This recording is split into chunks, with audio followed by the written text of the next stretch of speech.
En el nombre del Padre, y del Hijo, y del Espíritu Santo. Amén. ¿Quién como Dios? Nadie como Dios, querida familia misionera del amor de Dios. Tengan ustedes un bendecido día en el Señor. Hoy, 3 de febrero del 2023, contemplamos el Evangelio según San Marcos, capítulo 6, versículo del 14 al 29, donde nos dice que en aquel tiempo, como la fama de Jesús se había extendido tanto, llegó a oídos del rey Herodes el rumor de que Juan el Bautista había resucitado y sus poderes actuaban en Jesús. Otros decían que era Elías y otros que era un profeta comparable a los antiguos. Pero Herodes insistía: es Juan, a quien yo le corté la cabeza y que ha resucitado. Herodes había mandado apresar a Juan y lo había metido y encadenado en la cárcel. Herodes se había casado con Herodías, esposa de su hermano Filipo, y Juan le decía: no te está permitido tener por mujer a la persona de tu hermano. Por eso Herodes lo mandó a encarcelar. Herodes sentía con ello un gran rencor contra Juan y quería quitarle la vida, pero no sabía cómo, porque Herodes miraba con respeto a Juan, porque sabía que era un hombre recto y santo y lo tenía custodiado. Cuando lo oía hablar, quedaba desconcertado, pero le gustaba escucharlo. La ocasión llegó cuando Herodes dio un banquete a su corte, a sus oficiales y a la gente principal de Galilea con motivo de su cumpleaños. La hija de Herodías bailó durante la fiesta y su baile le gustó mucho a Herodes y a sus invitados. El rey le dijo entonces a la joven: pídeme lo que, pídeme lo que quieras, y yo te lo daré. Y le juró que varias veces: te daré lo que me pidas, aunque sea la mitad de mi reino. Ella fue a preguntarle a su madre: ¿qué le pido? Su madre le contestó: la cabeza de Juan el Bautista.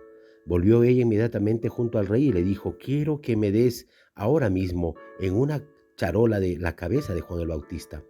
El rey se puso muy triste, pero debido a su juramento y a los convidados no quiso desairar a la joven y enseguida mandó a un verdugo que trajera la cabeza de Juan. El verdugo fue, lo decapitó en la cárcel, trajo la cabeza de una charola, se la entregó a la joven y ella se la entregó a su madre. Al enterarse de esto, los discípulos de Juan fueron a recoger el cadáver y lo sepultaron. Es palabra de Dios. Gloria a ti, Señor Jesús. Hermanos, qué interesante lectura del Evangelio de hoy. Pero tenemos que analizar bien la primera lectura que nos habla la carta de los Hebreos que vamos a traer, que quizás trae como una introducción para que nos traiga a colación el Evangelio de hoy, donde en la carta de los Hebreos nos presenta pues una serie de sencillas instrucciones que, a pesar de ser esa época, pues es aplicable hasta el día de hoy en nuestra vida. Sí, hermanos, en una primera instrucción nos invita siempre a conservar el amor fraterno y a no olvidar la capacidad de acogida y hospitalidad frente a las personas que pasan por nuestra vida. Y nos recuerda que, de alguna manera, por esa hospitalidad, algunos recibieron sin saberlo la visita de algunos ángeles haciendo conmemoración a los textos bíblicos del Antiguo Testamento. Entonces, cuando hablamos de acogimiento, cuando hablamos de hospitalidad, no solamente se refiere a aquellos que nos caen bien, sino a todos quienes lo necesitan en verdad. Amén.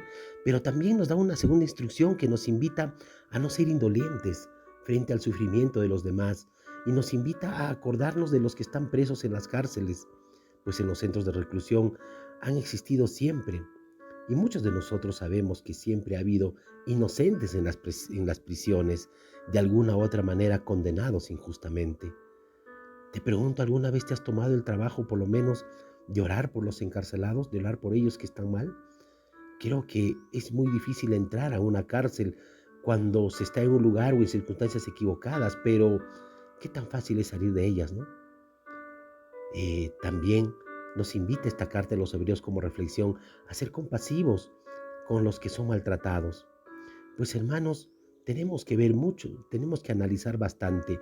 En todo este tiempo de la época de pandemia que hemos vivido, se ha silenciado mucho el drama de muchos refugiados e inmigrantes que han huido de sus países en busca de mayor estabilidad. En medio de esta crisis social que vivimos y política que vivimos, también vemos mucha indiferencia, donde se ha silenciado también quizás refugiar a aquellas personas que lo necesitan. Todavía hoy, pasadas quizás 2000 años después, se siguen alzando voces irrespetuosas respecto a la migración venida de bastantes personas de otros países. Obviamente hay gente de mal vivir, pero de alguna manera justificamos nuestro pensamiento de indiferencia ante el drama de la inmigración debido a la pobreza, a la inestabilidad o inadaptación de la cultura o la religión. Pero también tenemos que entender en esta carta, nos dice que todos respeten el hecho nupcial y el matrimonio, que nadie mancille ese lugar santo de la cama matrimonial, porque recuerden que a los libertinos y adúlteros Dios los juzgará. Amén. Entonces, hermanos, cuando hoy vemos a la orden del día todas, quizás esas series de telenovelas, en todas las películas, en todas las series de televisión abierto, cable, eh, muchas veces vemos cómo se demanda el adulterio, así nomás, y es de lo más normal en la vida. Cambiar de esposa, cambiar de pareja, la separación, el divorcio y forma otra pareja. Es como cambiarse de ropa, ¿no? Hoy la palabra del Señor nos advierte que Dios juzgará a los adúlteros, pues por más que creamos o queramos cicatrizar, adormecer nuestra conciencia, ella es la voz de Dios en el corazón, en cada uno de nosotros, en el corazón humano. Nos habla de que Dios nos pedirá cuentas al final, hermanos. Por eso hay que reflexionar bastante lo que nos dice hoy en la carta de los Hebreos. Pero también dentro de esta carta nos dice que vivan con ansias, sin ansias de dinero, contentándose con lo que Dios les ha dado. Porque el mismo Dios nos ha hecho una promesa de nunca dejarnos ni de abandonarnos. Así reconocemos que el Señor es nuestro auxilio, que nada hay que temer. Y si esto es así, entonces, ¿qué podrá hacernos el mal o el egoísmo de los hombres? ¿Qué podrá hacernos? De seguro que nada. Por supuesto que nada, hermanos. Amén. Y ello no nos afectará. No nos afectará porque Dios, nuestro Padre, está con nosotros. Entonces, esto es clave para lo que hoy nos podamos centrar en el Evangelio. Cuando vemos esa promesa de la hija de Herodías, que seducido por el baile que le hace a Herodes, él al final le dice, te daré lo que me pidas, aunque sea la mitad de mi reino. Y nos podemos fijar en los personajes, ¿no? Por un lado está un rey embriagado, quizás de tanto festejo, sin capacidad ni de discernir ni de razonar, incapacitado para pensar sobre decisiones fundamentales de lo que puede hacer en la vida, sobre todo cuando está en juego la vida de un profeta. Y por otro lado vemos a una hija que pide orientación, pide asesoramiento de la madre, que es Herodías, y que se deja manipular por la ira y venganza de su madre. Eh, por, por este último, esto justamente se muestra pues implacable, porque ve la oportunidad de vengarse. Vemos que Herodías ve la oportunidad de vengarse ante eso, y el texto dice que aborrecía a Juan el Bautista y quería quitarle del medio. Y con esto, hermanos, vemos bastante cómo es que faltó el amor y la fraternidad con lo que nos habla justamente la primera lectura.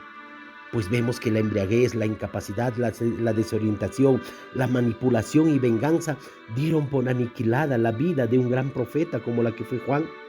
No siempre es la verdad profética, hermanos, lo que genera la vida. No siempre es la estabilidad, el bienestar o el poder lo que garantiza los derechos y la justicia. No, hermanos, en ocasiones median otros intereses políticos, personales, culturales o religiosos que sigan nuestra vida, como lo que estamos viviendo actualmente, por intereses políticos y personales. Tenemos problemas ahorita sociales y políticas en nuestro país. Amén. Entonces, todo esto ciega nuestra vida. ¿Y cuál es la verdad profética que lanzaremos entonces a los hombres de hoy cuando son estas actitudes las que fomentan en nuestra cultura? ¿Cuál es la esperanza frente a la aniquilación? ¿Cuál es nuestra sed de justicia frente al abuso del poder? ¿Cuál es la verdad que pronunciamos frente a la manipulación que puede existir hoy día en la cual estamos viviendo? ¿A quién dirigimos que nos encamine o que no nos encamine a la venganza de sus intereses? ¿Cuál es la historia de las personas que aborreces? ¿Cuál fue la verdad que cuestionó tu vida? Tantas interrogantes que nos podemos hacer y solamente podemos decir una sola respuesta. Pues Cristo en esos momentos, en esas interrogantes, es nuestro horizonte y la respuesta a todas nuestras preguntas y nuestras inquietudes. Amén. Pues su fama, hermanos, puede extenderse en nuestra vida, en nuestra propia vida. Su identidad responde al amor, a la verdad, a la justicia, a la fraternidad, a la lealtad para con el Padre. Una historia de fidelidad a Dios y a todos los hombres, una historia de sacrificio, una historia de perdón, así también como lo dice la carta a los Hebreos. Hermanos, todo eso es ver, todo eso es la respuesta clara, poner nuestra vida como horizonte a Cristo y de seguro que absolverá todas nuestras inquietudes, todas nuestras dudas y todos nuestros cuestionamientos. Amén. Hay algo importante que tenemos que tener en cuenta, que la cobardía siempre será causa de una injusticia, hermanos. De la misma manera que Jesús es condenado por cobardía, así fue la suerte también para Juan. Y esta es la suerte para correr muchos de nuestros hermanos a manos de personas quizás buenas, entre comillas, pero a la vez cobardes. Hombres y mujeres que saben que lo que se hará es injusticia, pero ante el temor de perder su buena fama, ante el temor de perder su posición, su trabajo, son capaces de cometer peores atrocidades, hasta difaman y cometen injusticias. Nosotros no estamos exentos quizás de experimentar esta cobardía, hermanos, pues nuestra naturaleza es débil, sí, y ante una situación extrema podríamos correr el riesgo de traicionar a Jesús y a su evangelio en los momentos quizás más decididos de nuestra vida o de las circunstancias que podamos encontrar en nuestro entorno.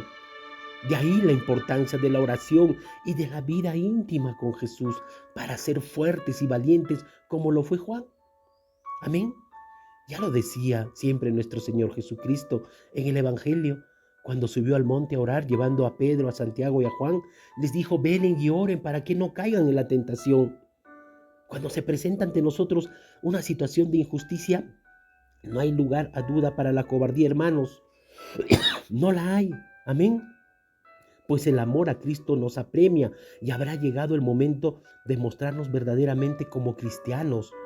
Entonces, para estar como cristianos debemos estar preparados. Te pregunto, ¿estás preparado o no estás preparado? Reflexiona en ese sentido. A veces la verdad no es bien acogida, es cierto.